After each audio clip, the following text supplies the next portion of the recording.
Boa noite, pessoal que está chegando. Boa noite. Boa noite. Tá conseguindo ouvir aí direitinho? Tô. Você também tá me ouvindo? Tranquilo. Sim, perfeito. Pessoal que está chegando aí também, se Ah, puder dar um feedback para gente, se está ouvindo, se o som tá bom, fico feliz. Primeiramente, boa noite, doutor. Eu quero te agradecer por ter boa aceitado o noite. convite de estar participando aqui conosco, né? Eu tenho certeza que vai ser um momento de muito conhecimento para todas Hum, nós. E eu gostaria que você se apresentasse, né? Porque apesar de sermos do Espírito Santo, muitas pessoas aqui da página não são aqui do estado, né? Não são aqui da região. Então eu gostaria que você se apresentasse para as pessoas saberem quem é você, a sua uhum. especialidade.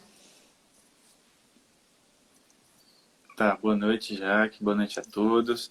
Queria agradecer o convite para falar um pouquinho aqui sobre paralisia cerebral. É algo que é do meu dia a dia e gosto muito, né? Então é um prazer. Bom, eu formei aqui no estado, né? Eu fiz medicina na UFES. Depois fui para o Rio de Janeiro, fiz residência em ortopedia e traumatologia no Instituto Nacional de Traumatortopedia e fiz subespecialização em ortopedia pediátrica lá também, né? Sou membro da Sociedade Brasileira de Ortopedia e de Ortopedia Pediátrica. E atualmente eu atuo, né, no consultório privado, no Hospital Infantil de Vila Velha, principalmente, né? Só aqui no estado, né? Na Grande Vitória, né? Isso. Estou à disposição. Ótimo. Então, ontem eu inclusive assisti a sua live, né? Que foi muito boa, inclusive, muita. Ah, Eu consegui esclarecer bastante dúvidas é, lá, mas acredito que com legal. certeza muitas das dúvidas que eu tenho são de outras mães também. Então, Uhum, assim, para a gente começar a falar um pouco do tema de hoje, aí é uma dúvida que também é minha, né? Ontem eu consegui esclarecer, mas aí eu queria trazer para cá, que você falou ontem lá também, uhum, sobre como que é feito, assim, o diagnóstico mesmo da paralisia cerebral. Porque no meu caso mesmo, até uhum, para te explicar por que que é uma dúvida, eu nunca uhum, fiz nenhum exame assim na Helena e uhum, um médico chegou para mim e falou: olha, sua filha tem paralisia cerebral.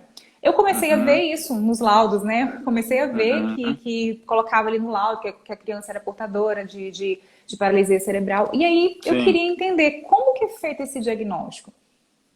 sim, então. A paralisia cerebral, né, ela se comporta mais como uma condição, né, decorrente de alguma doença que a criança teve na sua formação, na formação do sistema nervoso, né.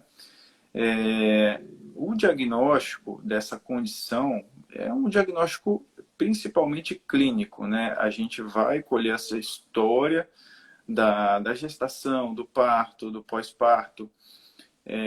A criança geralmente, na grande maioria das vezes, vai ter alguma intercorrência, alguma coisa que vai ser encontrado nessa história. Por exemplo, uma infecção na gravidez, uma prematuridade extrema que teve que ir para a UTI. Então, são condições que a gente associa isso ao exame clínico, né? E o exame clínico que a gente vai ver na criança é um atraso do desenvolvimento, né? Seja um atraso motor, né? Um atraso às vezes na fala, um atraso, né, na coordenação. Então a gente vai associar isso tudo, né? E vai firmar o diagnóstico de paralisia cerebral, né?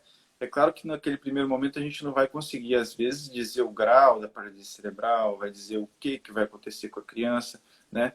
E a gente vai, né, fazer alguns exames de imagem para corroborar o nosso diagnóstico, né? O principal dele, sem dúvida, é a ressonância de crânio, mas é importante lembrar que mais ou menos 15% das crianças que têm paralisia cerebral têm ressonância normal, tá? Então isso é comum a gente encontrar.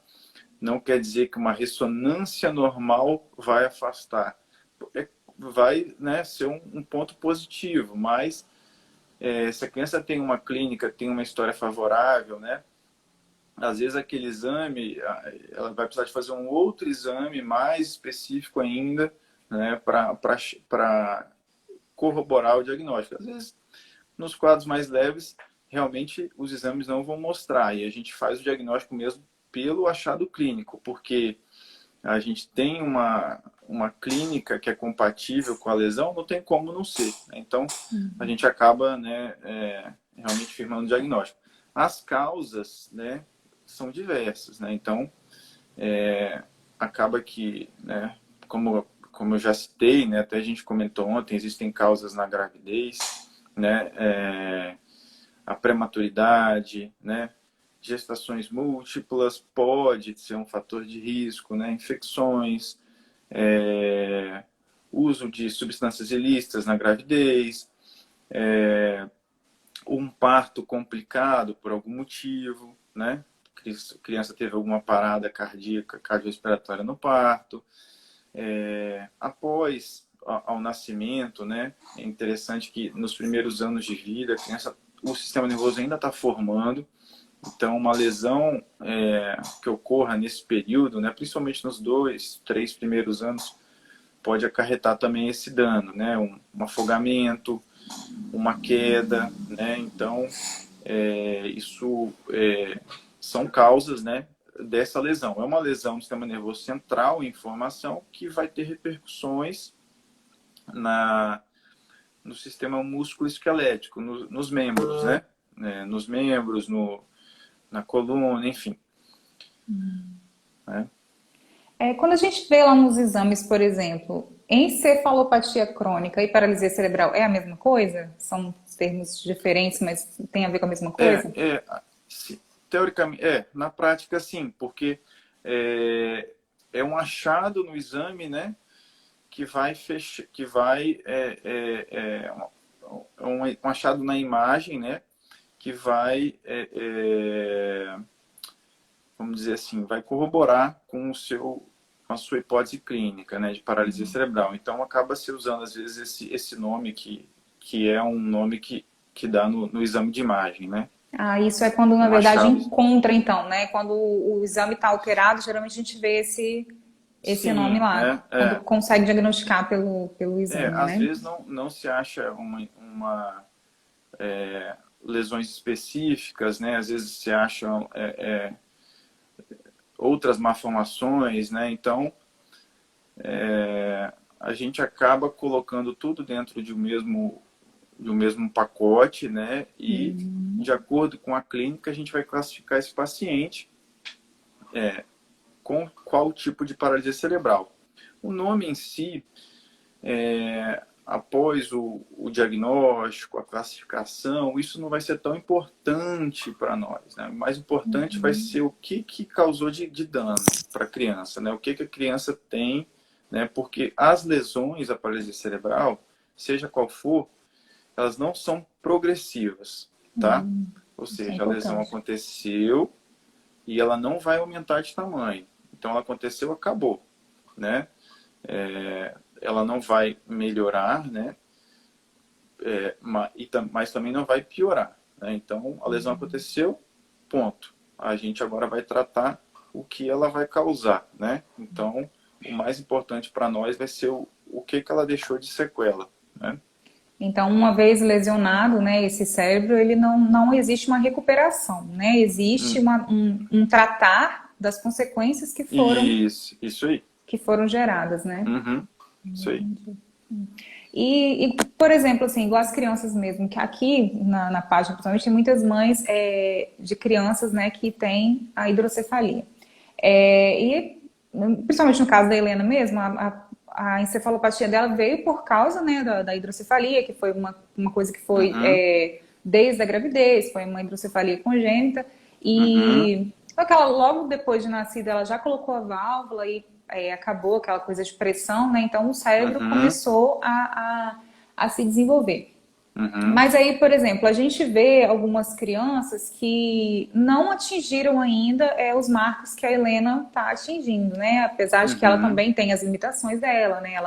Ela ainda tem muito que evoluir ainda, né? Você sabe bem, né? Você acompanha lá a evolução dela. Mas aí existem crianças que não chegam nesse marco aí.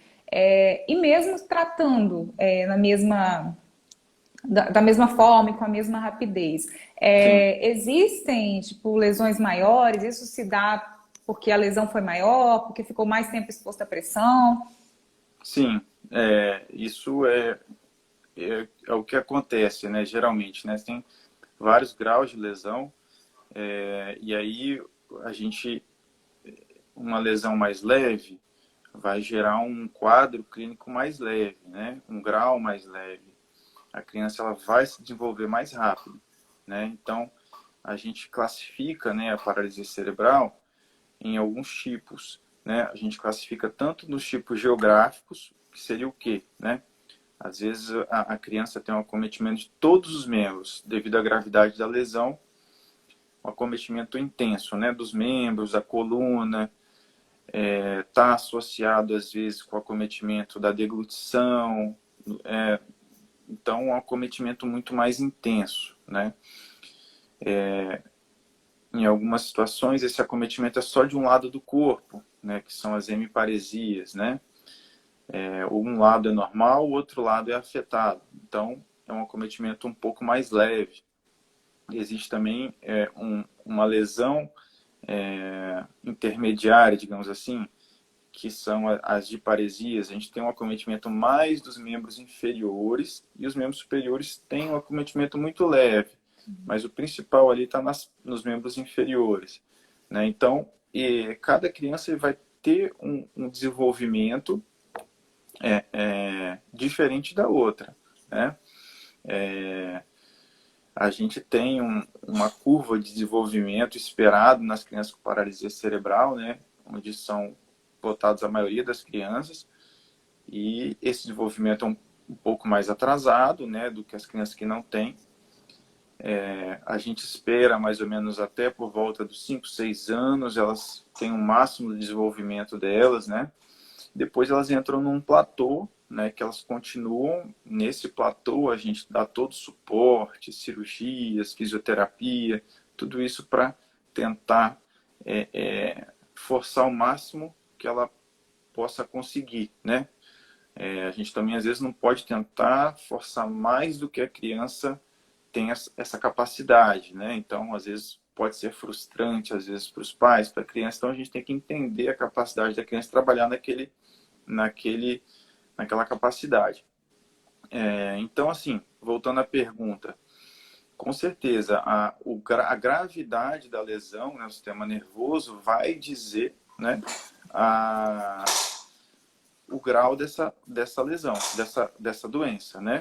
Tanto de forma geográfica quanto de forma na função. Se é uma função ótima, se é uma função moderada, se é uma função ruim, né? A gente classifica também a doença em uma classificação de função mesmo, né?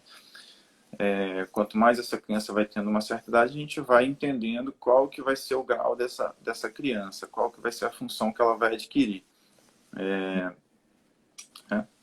Acho que deu para entender. Sim, sim. E geralmente quando a gente tem, né, a gente que é mãe, principalmente, você recebe esse diagnóstico, eu acho que é bem difícil, né? Fora que assim, a maioria já vem com aqueles diagnósticos difíceis desde a gravidez, né? Que a gente, no meu caso mesmo, foi bem complicado, porque chegou um momento que os médicos não conseguiam enxergar o cérebro da Helena, então até cogitaram uma possibilidade de uma anencefalia. E aí, Uhum. depois que nasceu, que eu vi que não era bem isso, tal, que ela começou realmente a se desenvolver, aí veio essas questões, né, da encefalopatia. Uhum. E eu acho que, assim como todas as mães, eu também passei por isso, de uma certa ansiedade. Quando Uhum. você vê que a criança tem a possibilidade de desenvolvimento, a gente quer saber até onde a criança vai. E eu Uhum. acredito que você, inclusive, deve ter muito isso no consultório das mães chegando e querendo que você já, tipo, bata o martelo. Ah, meu filho vai andar, meu filho vai falar. Sim. E como que você consegue? Eu acredito que você não consegue responder porque é muito individual, né? Uhum. Mas como que vocês trabalham essa coisa de será que até onde a criança vai? Essa criança ela dá indícios assim nesses primeiros anos, né? Como você falou, até os 6 anos, que é onde é Sim. esperado o maior desenvolvimento. Ela dá indícios disso, onde você pode dar esse prognóstico? Sim. A gente tem alguns marcos, né, de desenvolvimento normal, né? Criança, normalmente a criança com 3 meses já começa a sustentar a cervical, já começa a ficar sentadinha mais firme com 6 meses, 9 meses já começa a engatinhar, 1 ano já começa a andar. Isso é muito, também tem uma variação muito grande, né? Então, eu já falei até em outras lives, a gente pode esperar um pouco mais ou um pouco menos, porque nunca vai ser 100% igual. Cada criança vai ter um desenvolvimento de acordo com a sua pessoa. Na paralisia cerebral, né, também esse desenvolvimento vai ser um pouco atrasado, algumas crianças esse atraso vai ser maior, outras menor, né?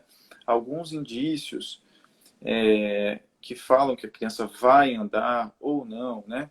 É aquela criança que tem, por exemplo, né, um exemplo aqui que já é muito prático para a gente, é ela conseguir sentar, sustentar o tronco até os 3 anos, né, de idade. Ela consegue sustentar e ficar mais firme até os 3 anos. Então, esse é um marco interessante.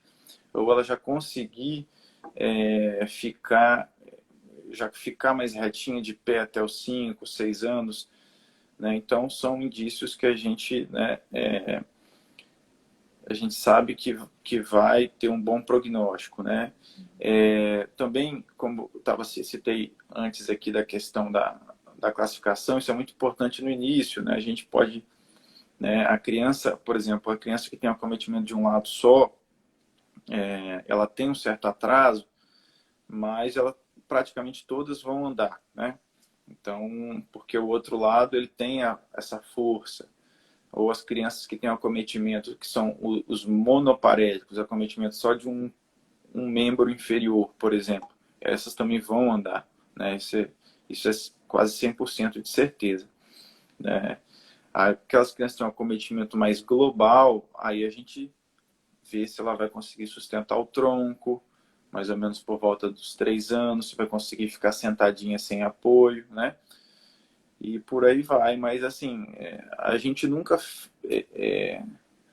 eu acho assim, você, eu nunca dou 100% de certeza, né? Porque só Deus que vai saber o que vai acontecer. Então a gente trabalha com possibilidades, né? Então eu sempre falo, olha, as chances não são tão boas, mas a gente vai trabalhar, enfim. Cada criança tem a sua função, o seu limite, né? A gente vai sempre no limite, né? Mas as chances são pequenas, não. Às vezes a gente tem que falar para os familiares também não ficarem muito frustrados, né? Que Sim, isso sim, pode às vezes gerar um distúrbio psicológico na família, né? claro. Então, até mesmo na criança, a criança, poxa, eu estou tentando fazer meu máximo e não consigo, né? Então, a gente tem que às vezes dar uma freada nisso daí também, Até porque eu né? acho que a aceitação é importantíssima nesse Sim, processo, né, nesse é, período, que não tem como a gente exigir de uma criança que passe por tudo isso, que ela se desenvolva como uma criança que não passou por isso, né? sim. Mas no caso, a criança chegando, por exemplo, até os 6 anos, né, por aí, e ela não conseguiu atingir esses marcos, tem algum histórico de que talvez após essa idade ela consiga, e ela continuando os tratamentos, ainda existe alguma chance? Sim, sempre existe. Nunca, como eu falei, nunca vai ser 100%, né? A gente sempre trabalha que as chances vão ser pequenas, né? Mas, né, em algumas situações isso pode acontecer, né? Às vezes a criança tem o que está limitando ela é mais uma deformidade e não só a falta de desenvolvimento, a fraqueza, a falta de coordenação. Então tem algumas situações que pode acontecer, né? É, então cai nessa situação mais ou menos, né? E depois, por exemplo, né, a gente até falou no início que a lesão, uma vez existente, ela vai estar sempre ali, esse cérebro vai ser sempre lesionado. Corre o risco de haver, por exemplo, uma regressão, uma perda, né? Por exemplo, a criança conseguiu andar, né? E aí, depois de um certo tempo, ela tem uma perda, ela acabar, tipo, não andando mais. Por exemplo, uma Sim, criança andante, e aí você passou um certo sim, tempo, ela passa a ser uma criança cadeirante. sim. E isso é muito comum, tá? Como eu te falei, a lesão cerebral ela sempre vai ser a mesma, nunca vai piorar. mas a gente trabalha muito no que ela deixou, né? No sistema músculo-esquelético ali, nos membros, digamos assim, para ser mais direto. Então, assim, é interessante que a paralisia cerebral ela tem, vamos dizer assim, no grupo muscular em geral, né? Ela tem achados positivos e negativos. Ela gera, na maioria dos casos, aquela espasticidade, que é aquela rigidez, né, que a gente vê nas crianças, às vezes algumas andando nas pontinhas dos pés, outras com o joelhinho mais duro. Mas ela tem principalmente achados negativos, que é fraqueza, falta de coordenação, desequilíbrio. Então, isso é muito importante a gente sempre trabalhar. Essa parte da, digamos assim, da fraqueza muscular, da falta de coordenação, isso é muito importante. Porque isso, às vezes, a criança ela pode ir perdendo se a gente não conseguir ir trabalhando e forçando ela. Às vezes, os pais se preocupam muito com as deformidades. É claro que chega um momento que a gente vai ter que tratar, mas a gente tem que trabalhar muito nessa questão da parte negativa que a paralisia cerebral deixa. E aí, como eu falei nisso, eles têm um ganho de função, né, muito grande nos primeiros 5, 6 anos. Depois eles acabam entrando num platô de função, que é mais ou menos um período que, em algumas situações, o agente da ortopedia tem que, às vezes, intervir com alguma cirurgia ou outra para tentar, o que tiver ali alterado, a gente tentar dar um ganho para essa criança, para a gente ajudar ela. E o que às vezes acontece é que nesse período, né, dos 6 até a adolescência, às vezes a criança, os pais, por algum motivo, a criança sai da fisioterapia, param de fazer atividade física, começa a ganhar peso. O peso é muito importante, eu até citei ontem, a criança começa a ganhar muito peso e isso atrapalha muito, que é uma musculatura mais fraca. Então, assim, é um período que não pode dar bobeira. E o que às vezes acontece? A musculatura está muito fraca e a criança vai ganhando peso, para de fazer atividade física, para de fazer fisioterapia, de fazer fortalecimento, né? E aí chega num momento ali na adolescência, começa a enfraquecer os tendões, aí estava andando um pouquinho legal, vai para a muleta, depois vai para a cadeira de roda e fica mais difícil, né? Então é um período que isso acontece, né? Isso é muito comum, principalmente nos pacientes, nos diparéticos, né? Que tem aquele acometimento das pernas, mais das perninhas, né? Das duas perninhas. Então isso é muito importante, né? Isso a gente observa bastante mesmo. Você aqui, pessoalmente, aqui você, em Espírito Santo, você é referência, né, de tratamentos de pé torto congênito e você tem uma postura de não operar as crianças muito novinhas. Logicamente, quando não tem uma indicação gritante para isso, né? Você pode falar Uhum. um pouquinho para Tá, gente por que que tá. você opta por não já entrar com procedimentos cirúrgicos assim, né, nesses primeiros anos? Só para separar que o pé torto congênito não tem muito a ver com a paralisia cerebral, tá? É uma doença diferente, é uma formação congênita dos pezinhos, a criança nasce com os pezinhos deformados, né? Enfim, é outra doença que às vezes, pela nomenclatura, a gente acaba confundindo. E é uma formaçãozinha dos pés. O pé torto congênito tem que ser tratado desde o nascimento, né? Enfim. Na paralisia cerebral, tá? É muito comum nos primeiros anos, né, a criancinha andar na ponta dos pés, pelo encurtamento, pela espasticidade mesmo, de alguns tendõezinhos, que também é totalmente diferente na marcha da ponta dos pés, que é aquela outra patologia, né, que às vezes está associada ao autismo, isso também é diferente. Então, isso confunde, às vezes, muito, é interessante, confunde muito a cabeça dos pais. Você acha que o pé torto congênito é igual a marcha na ponta dos pés, que é igual a paralisia cerebral. Não, é tudo diferente.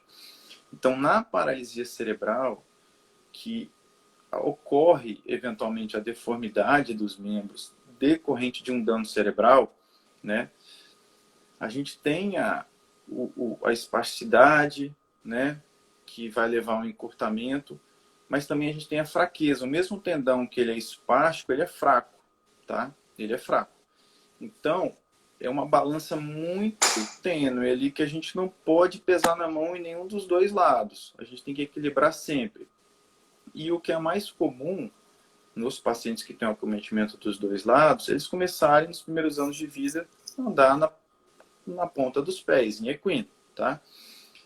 E esses pacientes, normalmente, o tendão ao longo da vida, esse tendão de Aquiles, ele vai enfraquecendo naturalmente, tá? O tendão do paciente com paralisia cerebral, do Aquiles.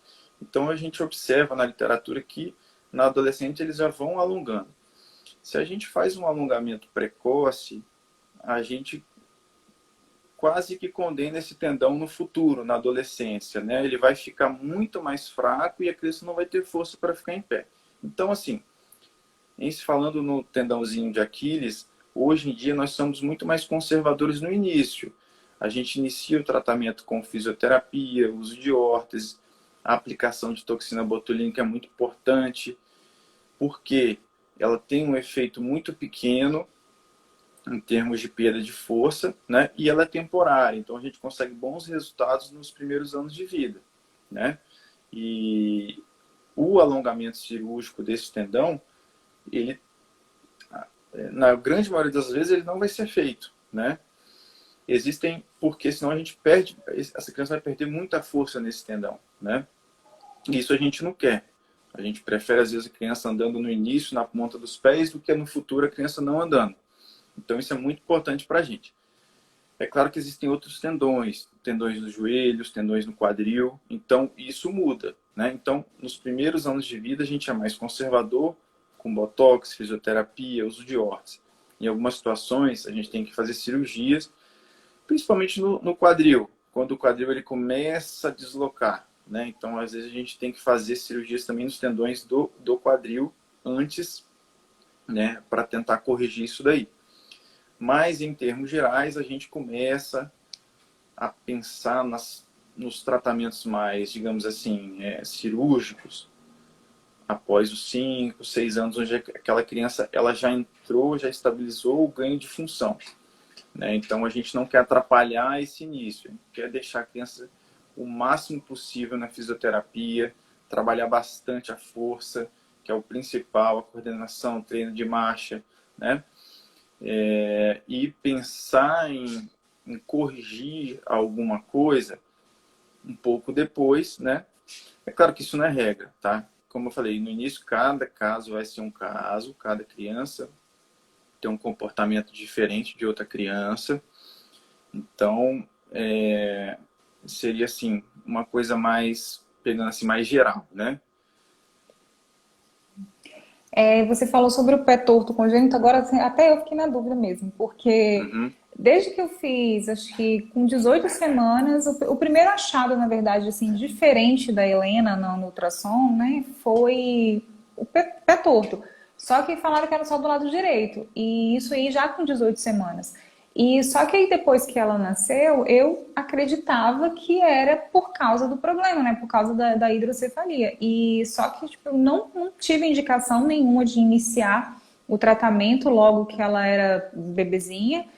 Foi assim, fiz fisioterapia, né? Desde 3 meses que ela tá na fisioterapia. Mas assim, o tratamento ortopédico mesmo só foi solicitado depois de 2 anos. Acho que ela já estava com 2 anos quando ela fez a primeira consulta com você, no caso.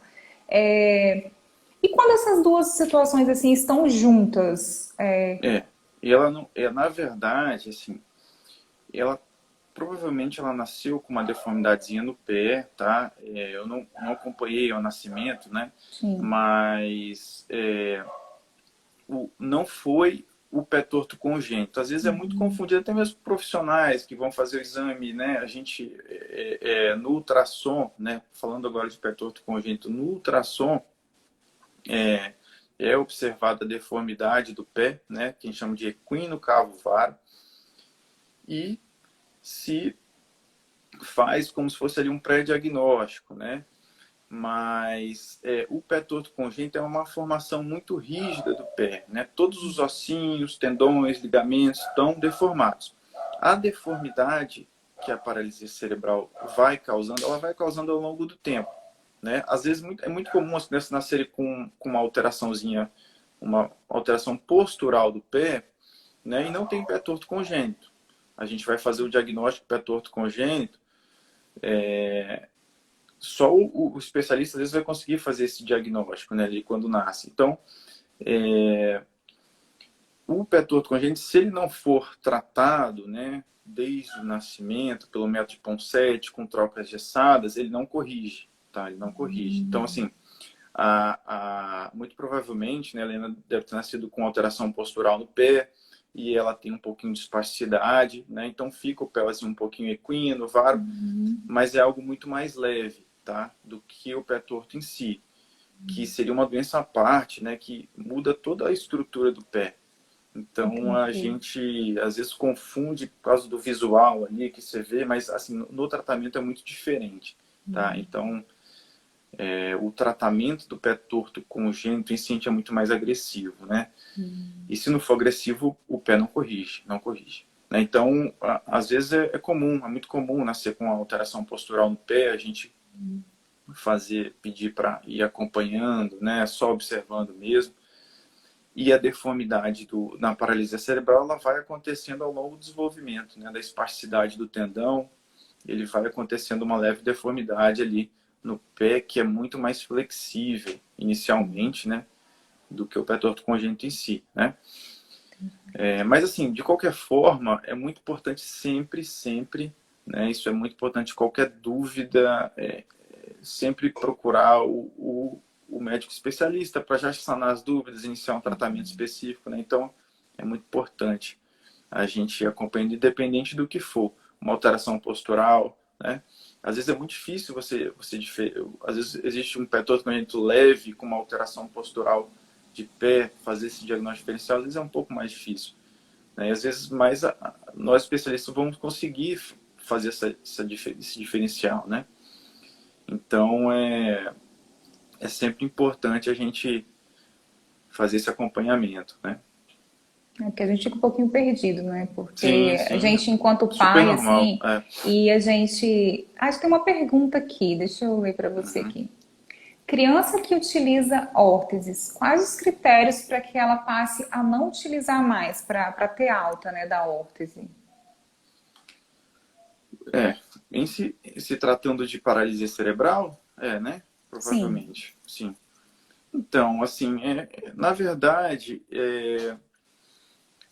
não existe um critério específico para isso, né? A gente coloca a órtese com o objetivo, né? As órteses mais comuns que a gente utiliza na paralisia cerebral são as órteses para os tornozelos, né? Que são as AFOS. A gente utiliza com o objetivo, em alguns pacientes que têm já uma espasticidade no tendão de Aquiles, com o objetivo de se evitar, né? Que isso piore, que essa deformidade piore, né? Então, a gente vai usando, na medida que o paciente ele vai crescendo, isso vai se estabilizando, né? A gente vai sentindo, né, a situação e, numa certa idade, pode-se retirar a órtese, né? E a gente faz uma avaliação seriada para ver se isso vai retornar essa deformidade ou não. Existem pacientes que usam órtese a vida toda, né? Então, isso vai depender muito do caso, muito individualizado, né? Em relação à órtese para a paralisia cerebral, né? Para o pé torto congênito é totalmente diferente. a moça está falando aqui, mas não sei se ela fez uma pergunta. Meu filho tem hidrocefalia, passei com ele pelo ortopedista pela primeira vez ontem e o médico pediu um raio-x e um ultrassom com laudo, porque não sabe o diagnóstico. Mas o pé dele está ficando muito torto. Pode ser isso, né, que você falou da questão do quando o pé entorta, mas bem depois pode ser por causa da paralisia cerebral. Sim, vai depender da idade, né?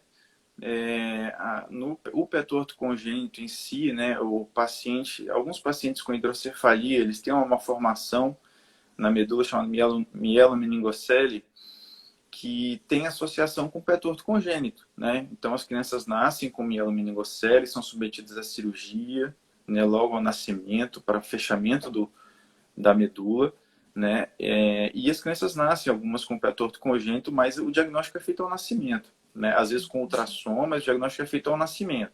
Se a criança nasceu com um pé normal e esse pé foi deformando ao longo do crescimento, muito provavelmente sim, é uma causa neurológica, né? Ou até mesmo uma causa, uma causa muscular, né? Uma distrofia muscular que a gente tem que investigar e pesquisar, né? Das perguntas que deixaram, né? Eu falei para você que tinha deixado a Uhum, caixinha. sim, Tem uma que a gente vai falando, acaba que essas perguntas elas já estão sendo respondidas, sim, né? sim. Teve uma pergunta de se a paralisia cerebral pode se desenvolver depois. Você já explanou um pouquinho sobre essas questões que uma queda, um afogamento e tal, Sim. mas precisa de um evento assim traumático para isso acontecer? A criança tipo não dorme e acorda e pode acontecer isso, né? É, tem que ter uma causa, né?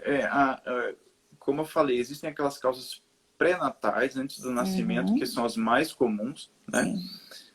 Durante o nascimento, que a gente estima hoje por volta de 15 a 20%, né, dos casos são durante o nascimento, e o pós-natal, né? Geralmente são eventos que ocorrem no sistema nervoso ainda em sua formação, né? A gente sabe que até os 2, 3 anos ele está em plena formação, mielinização. Então isso pode acontecer. Existe uma causa bem clássica, né, na literatura, que é a hiperbilirrubinemia, né? De uma forma mais, digamos assim, ruim, né? Que a gente chama de kernícteros, que pode afetar o sistema nervoso central, uma causa clássica, né? Nos recém-nascidos. Eu tenho pacientes também que nasceram com cardiopatia, por exemplo, né, com uma formação cardíaca, aí após uma cirurgia grande, extensa, né, que tem que passar por circulação extracorpórea, alguns aconteceu um evento isquêmico na região do sistema nervoso e gerou uma paralisia cerebral, né, decorrente de uma infelicidade, né, de um dano na cirurgia, às vezes uma queda, um afogamento, né? Uma pneumonia, né? Eu tenho pacientes que pegaram uma pneumonia mais grave, precisaram ir para a UTI, né? Precisaram ficar entubados, né? Isso gerou um dano cerebral. Então, geralmente tem um evento, né? Por trás. Dá para fazer esse diagnóstico de paralisia cerebral quando ainda é bem bebezinho, quando é recém-nascido, ou é mais quando a criança não vai atingindo esses marcos aí que vai se suspeitando? É, às vezes dá sim, tá? A criança, principalmente as crianças que têm alguma intercorrência na gravidez, no parto, né? Que a gente já sabe que os prematuros extremos, a gente já sabe que essa possibilidade é muito alta, a gente já fica muito de olho. As crianças geralmente elas nascem mais hipotônicas, mais molinhas do que o normal, né? E a gente observa, né? Às vezes as crianças nascem com alguma outra malformação que a gente pode associar e de repente já fazer o exame de imagem, né, logo, né, e já fazer o diagnóstico. Então às vezes pode sim, pode acontecer, né?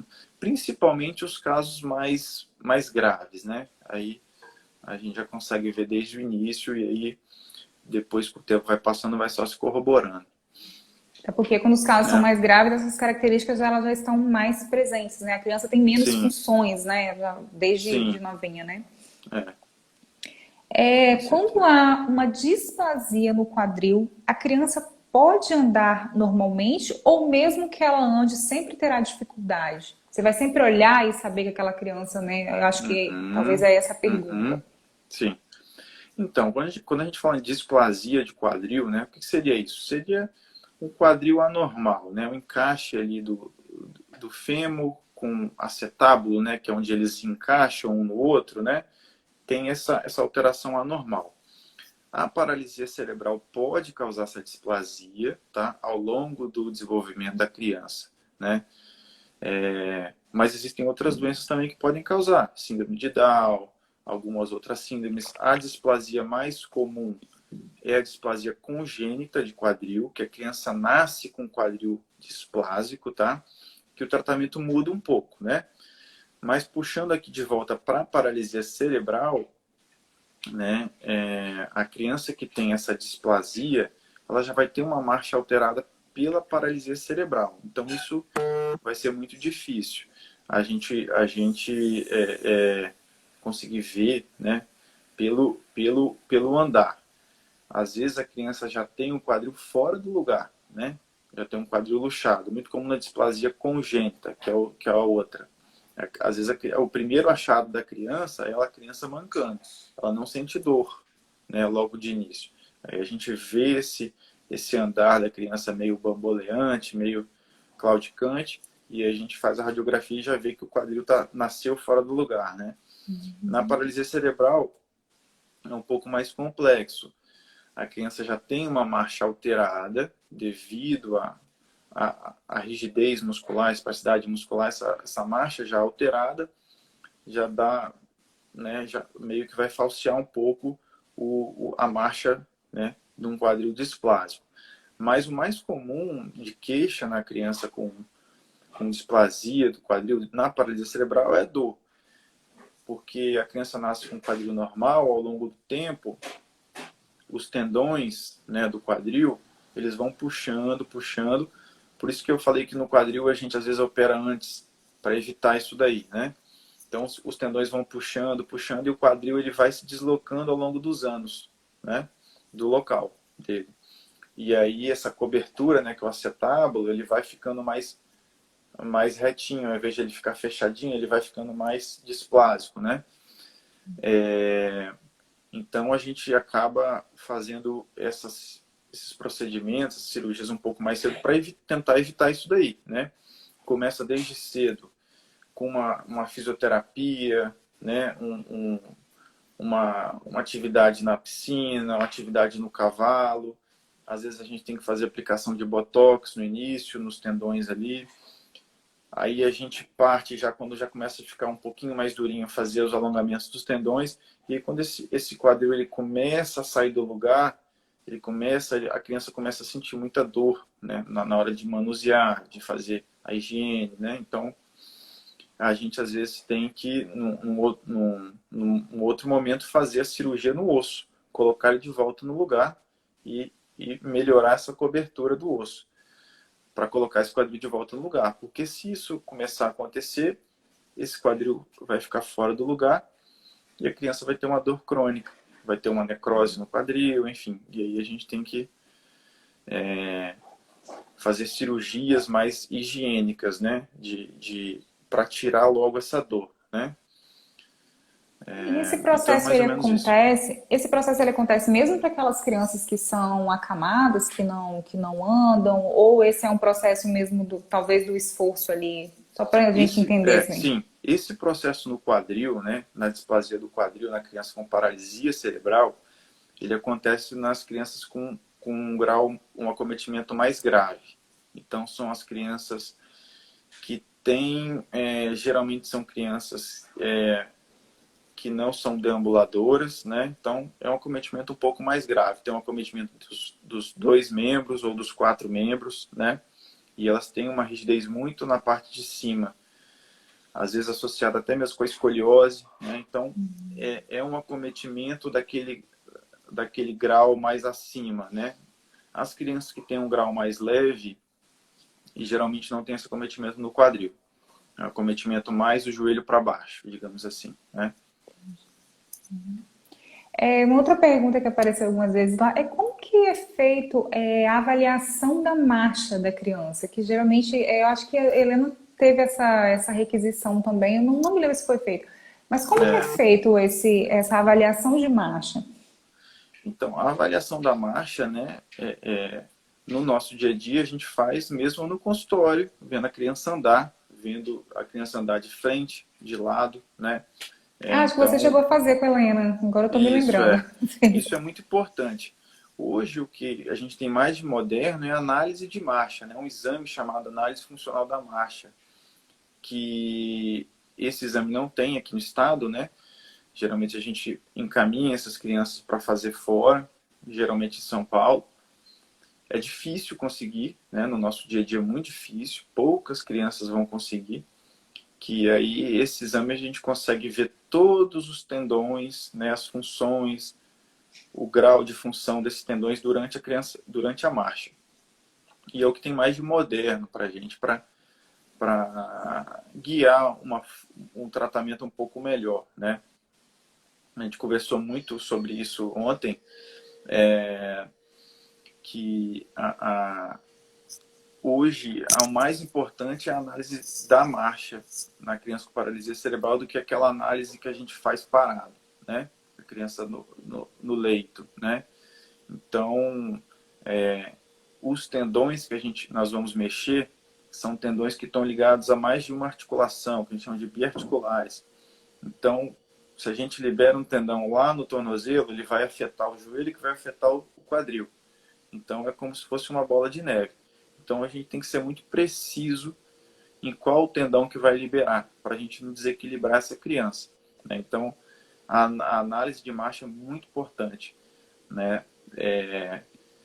Como eu até falei com o Rafael ontem, não é só, tá torto o pé, desentorta. Não é isso. A gente tem que olhar o sistema completo, né, para definir o que vai ser feito, né? Por isso que às vezes às vezes a gente tem que deixar um tendãozinho mais espástico, não mexer nele para não prejudicar outro sistema que é mais importante, entendeu? Deixa eu ver se tem alguma pergunta ainda sem responder. Falando sobre pé torto, né? Mas como são coisas diferentes, depois a gente pode até, talvez, falar mais especificamente sobre o pé torto, que tiveram muitas perguntas aqui. Mas a pergunta foi em torno de que os ganhos que tem com a órtese, se parar de usar, perde? Como é que é? Eu acho que você até falou um pouquinho sobre pacientes que usam, né, continuamente. Vai ser muito individualizado isso, né? Então, algumas crianças têm necessidade de manter a órtese contínua, mesmo assim, por anos, para se evitar uma recidiva, né, de uma espasticidade mais intensa, de um encurtamento. Então, acaba que isso vai ser muito individualizado, né? Não confundido com pé torto congênito, isso é outra coisa, tá? Então, pensando na paralisia cerebral mesmo, vai ser individualizado, até mesmo o tipo de órtese, né? Tem pacientes que vão precisar de outros tipos de órtese, não aquela mais tradicional. Então, isso acaba que tem órtese que agrega um pouco de força na criança na hora de andar, né? Então, o nosso objetivo, até mesmo na hora de escolher uma órtese, é ver o que vai ser melhor para a criança, para a gente desgastar menos ela o possível no seu dia a dia, né? A gente tirar pouca energia dela, ela gastar energia com outras coisas. Então, a gente tenta dar esse suporte, né? A gente também não vai fazer um aparelho para a criança para não estimular ela a desenvolver. Então, isso é muito importante também. Às vezes os pais falam, vamos fazer uma órtese que vai até lá em cima. Não, a gente precisa trabalhar esse desenvolvimento dela, senão a gente não vai conseguir trabalhar esse desenvolvimento, esse fortalecimento. Então, isso é muito individualizado, né? Inclusive, quando eu fui para a primeira consulta lá que eu fiz com você, eu nem levei, mas no laudo da fisioterapeuta dela, estava indicando uma cadeira de rodas. E aí, o que eu pensei? Eu falei, gente, e naquele momento, né, naquela primeira consulta ali, a Helena estava começando a ficar em pé, apoiando a mão da gente. Ela é muito fraquinha ainda, ela não conseguia fazer o que ela faz hoje, que é mudar passo. E eu fiquei pensando, eu falei, gente, colocar a criança numa cadeira de rodas, nesse momento, ela não vai, eu não vou estimular ela vai ficar presa, sentada, e ela não vai fazer nada. Tipo, hoje mesmo, ela fica solta o dia todo pela casa, ela se apoia numa coisa, ela levanta e tal. Então, eu acho que tudo que também vem travar, que ela não vai se mexer, que não vai fazer dela ficar naquele comodismo. E como existe, né, a paralisia cerebral, se não estimular, ao invés dela melhorar, ela com certeza vai ficar onde ela está agora, ou vai até mesmo regredir, né? E aí eu nem mostrei o lado, falei, não, deixa eu ver o que o especialista fala, porque se chegasse, você concordasse, lógico que eu também teria que rever meus conceitos, né? Pensar, não, talvez o melhor para ela nesse momento seja. Mas eu acho que é um tratamento que tipo, tira a mobilidade, o que a criança está conquistando, talvez não seja o mais ideal, né? Com certeza, com certeza. Então, a última pergunta... Perdão, pode falar, estou te perguntando. Não, que isso. A última pergunta aqui é se existe casos em que não se tem nenhum ganho com o uso de órtese e precisa talvez abordar uma outra forma de tratamento, tipo a criança usa durante o tempo e não percebe nenhuma evolução. Existe isso de da órtese não surtir efeito? Sim, com certeza. Em algumas situações a gente usa a órtese, né, mais para como se fosse uma prevenção, né? Em situações a gente vai usar para ajudar a criança junto com a fisioterapia, que hoje a gente acabou falando pouco, a gente falou muito, nós falamos muito ontem, que é extremamente importante em todas as fases, desde o nascimento até passando pelas cirurgias, né, de reabilitação, enfim. Então é muito importante a criança sempre estar sendo estimulada com a fisioterapia e o uso de órteses, né? Então, mas existe, né? Em algumas situações, isso pode acontecer, a criança começar a desenvolver uma deformidade, por exemplo, no pé, e a órtese está machucando, né? Então a gente tem que tirar a órtese, às vezes fazer a correção do pé, né? Fazer uma osteotomia, fazer a correção do pé para ele poder voltar a usar, ou então, de repente, em algumas situações não vai precisar mais de usar, né? Então, existe sim nessas situações, né? Às vezes o paciente ele desenvolve uma fraqueza muito grande no tendão de Aquiles, né? No tríceps sural, e a órtese afo, que é aquela mais tradicional, existe uma outra que ela faz um bloqueio mais na parte da frente da canela e vai ajudar a criança na hora de andar, né? Então a gente faz a troca por essa, né? Em algumas situações a gente tem que fazer isso. Então isso é muito dinâmico, né? Por isso que o acompanhamento tem que ser durante toda a fase de crescimento da criança, né? Vai depender de cada caso, mas geralmente 3 em 3 meses, né? Então é importante a gente sempre individualizar, né? Sempre individualizar o tratamento, né? Até mesmo eu falo sempre com os pais, olha, eu sei que às vezes você quer comparar com um Tem muito isso. colega, mas não tem como, é muito diferente, né? Então a gente acaba, cada caso, dando um tratamento. Cada caso tem um objetivo diferente, né? Um caso em algumas situações a gente vai ajudar aquela criança a andar melhor, a correr melhor. Em outras situações é uma luta que a gente vai fazer junto com a criança para a criança não ir para a cadeira de roda. Em outras situações o tratamento é para tirar a dor da criança, é uma criança que não anda, mas é para tirar a dor, para melhorar um pouco a qualidade de vida, a mobilidade do quadril, ajudar a criança a se locomover melhor na cadeira de roda. Então a gente individualiza muito o tratamento e o nosso objetivo também, né? Porque senão a gente vai acabar submetendo essas crianças a diversos procedimentos, cirurgias, sem nenhum objetivo, né? Aí acaba ficando todo mundo frustrado, né? E é um desgaste também para o organismo da criança, as coisas de Com recuperação, certeza. né, e tudo mais. Mas é como eu peguei o gancho ali da fisioterapeuta que acabou indicando, né, uma cadeira de rodas e eu achei que não estava assim no momento. Em que Uhum. momento, assim, na verdade, que há que chega nesse entendimento que para aquela criança o melhor é realmente estar sendo transportada numa cadeira de rodas? Então, na verdade, assim, eu acho que raramente, eu acho que eu nunca vou falar isso com os pais, que a criança precisa de uma cadeira de rodas. Geralmente parte do entendimento mesmo da família em algumas situações, né? Isso ao longo do tempo, todo mundo vai entendendo o padrão da criança, né?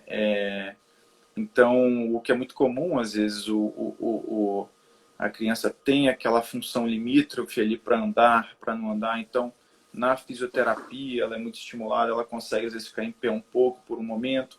E aí, para fazer um passeio mais longo, por exemplo, no shopping, aí tem que ser com a cadeira. Então, isso é muito comum, né? Então, caminhadas mais longas tem que ser na cadeira. Às vezes, dentro de casa, ela consegue fazer tudo bem sem cadeira. Então, existe isso daí, né? Sempre a gente vai lutar para fugir disso, né? Para sempre estimular mais. principalmente aquela criança que já entrou naquele platô de 6 anos, 7, 8, para ela não, o que a gente não quer que ela caia, é que ela atinja esse pico de função e não cair, né? Não ir caindo, né? Ganhando peso, né? Ficando um pouco mais sem estímulo, né? Então, isso aí que a gente não quer. Às vezes a gente lida muito com questões sociais mais importantes. O Brasil é muito extenso, né? A gente atende pacientes de muito longe, do interior, que não tem acesso. Às vezes vem no ortopedista uma vez a cada 3, 4 anos, né? Então, isso acaba prejudicando muito o tratamento. Não tem acesso à fisioterapia, não tem acesso a nenhum meio, nenhuma comunicação. Então, isso acaba sendo crucial, né? Para esse desenvolvimento. Aqueles andadores que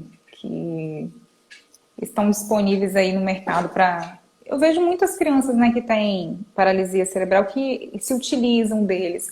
Eles podem ajudar em algum ganho? É interessante a criança. Eu estou até pensando em botar a Helena em um daqueles para ver Uhum. se Não, ela se sim, exercita um pouco mais. sim, né? A gente entendendo que a criança ela vai precisar, ela vai ser uma classe funcional, né? Que seria uma classe mais ou menos no nível 3, que é uma criança que vai precisar de um apoio para grandes caminhadas, a criança que frequentemente se apoia mais nas paredes, ela não consegue sair muito das paredes, então a gente tem que fornecer isso, né? Não com o intuito de, nunca com o intuito de como se fosse dar uma colher de chá, não, mas para ajudar ela a sair da parede, né? Então, os próprios pais vão entendendo isso, né? Então, em algumas situações, sim, é interessante, a gente prescreve, tá? E as crianças precisam, né, para fazer suas atividades no dia a dia, né?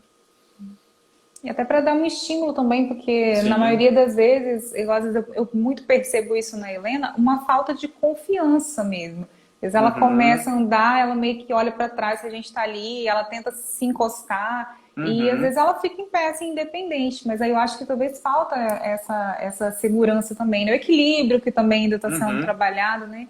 Então, tudo que a gente pode tentar ajudar, né, nesse processo, até para a criança adquirir essa confiança, porque a gente também está falando de crianças que tem a parte cognitiva também um pouco prejudicada, né? Ela não teve aquele desenvolvimento, não tem o entendimento que uma criança que não passou por tudo isso tem, né?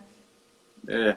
A maioria um ponto até interessante, né, que você tocou agora da parte cognitiva, algumas crianças com um acometimento mais leve acaba não tendo, tá, esse acometimento cognitivo. Algumas crianças têm, né, com um acometimento mais intenso. Então, mais uma vez, a gente está falando de uma patologia que engloba várias doenças dentro dela, né? Então, a primeira coisa que eu sempre falo com os residentes que ficam ali comigo, né, ali lá no hospital, primeira coisa é você classificar, né, o paciente, né, para você saber o que você está fazendo, porque senão você fica meio perdido, né? Se você não chegar ao paciente e não classificar, a gente acaba ficando meio perdido, a gente não consegue individualizar esse tratamento, né? Porque existe uma gama, se for pegar a gama de tratamento, de ordem, então é uma coisa infinita, né? Então a gente tem que colocar cada paciente no seu trilho e dando o melhor possível, né? Avaliando caso a caso, né? Isso aí. É É. bem complexo tudo isso, né? É um mundo de possibilidades, né? Sim, sim, com certeza. Então, acho que respondemos aqui todas as perguntas. Tem, acho que muitas dúvidas ainda, mas eu vi muita coisa realmente de pé torto congênito. A gente pode, se você puder, em outro momento, a Sim, gente vir e falar sobre isso, porque é um com assunto assim, bem certeza. extenso e tem muitas mães aqui que têm crianças com esse quadro, mas assim, para a gente não se alongar e o Instagram derrubar a gente, né? A gente tem que subdividir. Então, É um tema muito grande, né? Eu até comentei ontem com o Rafael no último congresso. quase a maioria dos temas foi relacionado à paralisia cerebral, então é uma gama de possibilidades. É Então, muito assim, até mesmo extenso. não tem como a gente falar 5%. Então, as dúvidas vão continuar. Então, Sim, sim. enfim, E a mas gente percebe também assim que em cada momento, né, também assim do desenvolvimento, vão surgindo novas dúvidas, né? Porque são tratamentos diferentes, etapas diferentes sim, que a criança vai sim, chegando, então é coisa que dá para falar que até amanhã de manhã ainda vai ter mais coisas ainda sim, para serem faladas, né? É um assunto muito, com muito grande certeza. mesmo. Mas eu tenho certeza que hoje foi muito esclarecedor, né? Eu mesmo tirei muitas dúvidas aqui, que eu não tinha oportunidade de ter conversado assim com você nem no consultório, né? É, E foi um momento assim de muito esclarecedor mesmo. Acredito que as mães que participaram aqui com certeza conseguiram esclarecer. E eu queria mais uma vez te agradecer por ter disponibilizado obrigado, esse eu que tempo, né? agradeço. Que eu sei que não é fácil, além de todos os atendimentos, tá com um bebezinho pequenininho aí, né? Então a gente sabe que É, toma bastante tempo, né? Mas agradecer e dizer que as portas estão abertas, tá? Que quando você tiver novamente disponibilidade, a gente pode estar falando sobre outros assuntos. eu que agradeço o convite, tá? Sempre estarei disponível. Como eu falei, eu gosto muito dessas questões que eu trabalho no meu dia a dia, então tá sempre disponível aí para ajudar Ótimo. e aprender, né? Ótimo. É sempre uma troca, né? É, Então tá, muito obrigada. Obrigada a todos vocês que assistiram aqui. E, inclusive, eu convido vocês que são aqui a seguir o perfil do Dr. Yuri. Ele está sempre participando de lives, assim, interessantíssimas. Ontem mesmo, para mim, foi uma aula. Então, sigam, porque é muito proveitoso. Com certeza vai ter muito conteúdo bacana. Obrigado pela presença de todos vocês. E a gente se encontra aqui toda quarta às 20 horas. Muito obrigada, doutor. Uma ótima obrigado. noite, tá? E a gente se vê no consultório. Tá bom, tá ótimo. Manda um beijo para Helena. Claro, beijo no seu filho Tchau, também. tchau. Tchau.